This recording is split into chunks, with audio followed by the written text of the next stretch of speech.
अस्सलाम वालेकुम दोस्तों, उर्दू फन टीवी में खुशामदीद। अंग्रेज दौर का एक मशहूर डाकू जो सुल्ताना के नाम से जाना जाता था, उसका असल नाम सुल्तान था और इसका मजहब इस्लाम था। ये सूबा उत्तर प्रदेश इंडिया का रहने वाला था। ये अमीरों को लूटता था और गरीबों में बांटता था। सुल्ताना डाकू अंग्रेज राज से नफरत करता था। इसकी नफरत का ये आलम था कि इसने अपने कुत्ते का नाम राय बहादुर रखा हुआ था और उसने अपने घोड़े का नाम चेतक रखा हुआ था। सुल्ताना डाकू डाके के दौरान जो इसके साथ मुजाहमत करता था उसकी 3 उंगलियां काट दिया करता था और ऐसे तमाम लोग अपनी 3 कटी उंगलियों के साथ लोगों के लिए इबरत का निशान बने रहते थे। जो इनको देखता वो समझ जाता था कि ये सुल्ताना डाकू का सजा याफ्ता है। उसकी जाए पनाह नजीबाबाद के नवाब में एक जंगल था जिसे कजली बन के नाम से जाना जाता था। ये जंगल इंतहाई घना और हर किस्म के परिंदों के साथ भरा हुआ था। इस जंगल की एक हद नेपाल और चीन को छूती थी तो दूसरी तरफ इसकी वसत कश्मीर तक अफगानिस्तान फैली हुई थी। इस जंगल में हर तरह का शिकार बेशुमार मिलता था और अक्सर नवाब और अंग्रेज यहाँ पे शिकार करने के लिए पड़ाव डाला करते थे। जिस जगह पर सुल्ताना डाकू ने पनाहगाह बनाई हुई थी वो जगह इतनी घनी थी कि यहाँ दिन के औकात में भी सूरज की रोशनी नीचे नहीं आती थी। इसी जंगल में घूसियों के डेरे भी थे जो दूध बेचने का कारोबार करते थे और सुल्ताना डाकू भी घोसियों के बेस में यहाँ पर डेरे डालता था। सुल्ताना डाकू की सीआईडी बहुत एक्टिव थी जिसकी वजह से उसको हर छापे की इतला पहले मिल जाया करती थी। दरे पर्दा नजीबाबाद थाने का इंचार्ज मनोहर लाल सुल्ताना डाकू का मुखबर था। जब सुल्ताना डाकू अवाम में बहुत मकबूल हो गया और अंग्रेजों के लिए दर्द सर बन गया तो एक अंग्रेज ऑफिसर मिस्टर यंग ने सुल्ताना डाकू को गिरफ्तार करने की ठान ली। शुरू में तो इसको बेपनाह नाकामियों का मुंह देखना पड़ा, लेकिन फिर एक मुकामी मुंशी अब्दुल रज़ाक खान इसके काम आया।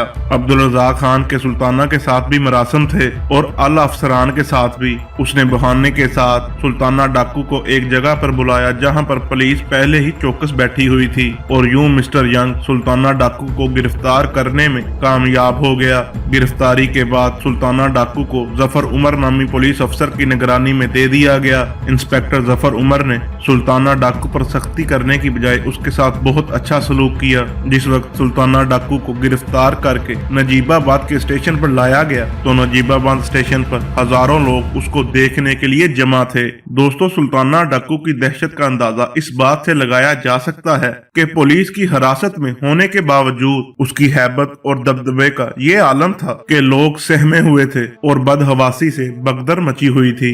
जेल के दौरान एक अंग्रेज नौजवान ऑफिसर फ्रीडी सुल्ताना डाकू का अच्छा दोस्त बन गया और फ्रीडी ने सुल्ताना डाकू को बचाने के लिए कानूनी जंग भी लड़ी। मुकदमे का फैसला होने से पहले सुल्ताना डाकू ने फ्रीडी से ये वादा लिया कि वो सुल्ताना के बेटे को एक अफसर बनाएगा। सुल्ताना की मौत के बाद फ्रीडी ने सुल्ताना के बेटे को बरतानिया में आला तालीम के लिए भेजा और आला अफसर बनाकर अपना वादा पूरा किया। फ्रीडी बाद में जेल खाना जात के इंस्पेक्टर से इंस्पेक्टर जनरल बनकर रिटायर्ड हुआ। सुल्ताना डाकू वडेरों और जगीरदारों को लूटता था और गरीबों में बांटता था।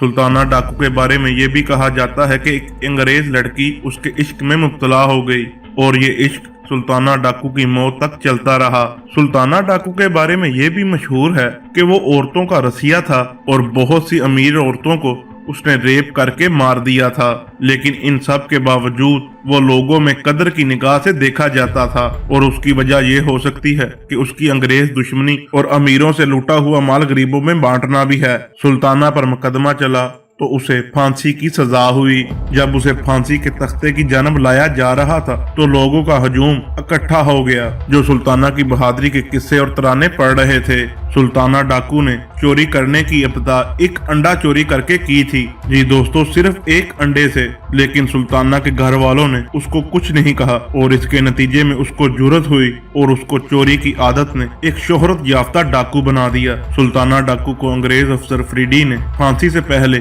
उससे आखिरी ख्वाहिश पूछी तो उसने अपनी माँ से मिलने की ख्वाहिश जाहिर की। उसकी ख्वाहिश के मुताबिक उसकी माँ को उसके सामने लाया गया। जब उसकी माँ उसके सामने आई तो उसने माँ को कुछ कहने की बजाय अपनी माँ के कान को अपने ही दांतों से काट लिया। जब सुल्ताना से पूछा गया कि तुमने ऐसा क्यों किया, तो सुल्ताना ने कहा कि जिस वक्त मैं पहला अंडा चोरी करके लेके आया था, अगर मेरी माँ ने मुझे रोका होता तो मैं डाकू ना बनता और ना ही आज तख्तादार पर लटकाया जाता। मेरी वालदा ने ये पूछने की बजाय कि ये तुमने अंडा कहाँ से लिया, मुझे अंडा तल के खिला दिया। नफरत और भूख नंगे जिस्म और नंगे आदाब हुआ करती है। दोस्तों, सुल्ताना डाकू पर फिल्में भी बहुत सी बनी और बहुत सी किताबें भी लिखी गईं। ताज़ा तरीन किताबों में द कन्फेशन ऑफ सुल्ताना डाकू पर एक मकबूल तरीन किताब है। उर्दू फन टीवी के मोअज़्ज़ज़ दोस्तों, ये थी आज की वीडियो और इसमें उन वालिदैन के लिए एक सबक है जो अपने बच्चों के गलत कामों की पुष्टपनाही करते हैं। उनकी नजर में उनका बच्चा तो मासूम होता है और कहते हैं क्या हुआ जो एक बार उसने गलत काम कर लिया, लेकिन उनको ये बात मालूम नहीं होती कि असल में उनके इस रवैये से उनके बच्चे की हौसला अफजाई हो रही है और उसके नौ दिमाग में मजीद जुर्म करने का हौसला बढ़ता है। जिस तरह सुल्ताना डाकू की वालदा की हरकत ने सुल्तान को सुल्ताना डाकू बना दिया और वो तख्तादार पर लटक गया। उर्दू फन टीवी के मोअज़्ज़ज़ दोस्तों, मुझे उम्मीद है ये मेरी वीडियो आपको पसंद आई होगी। वीडियो अच्छी लगे तो लाइक एंड शेयर जरूर कीजिएगा और मेरे चैनल उर्दू फन टीवी को सब्सक्राइब कर दें और साथ दिए गए बेल आइकॉन को प्रेस कर दें ताकि नई आने वाली वीडियो आपको बर वक्त मिल सके।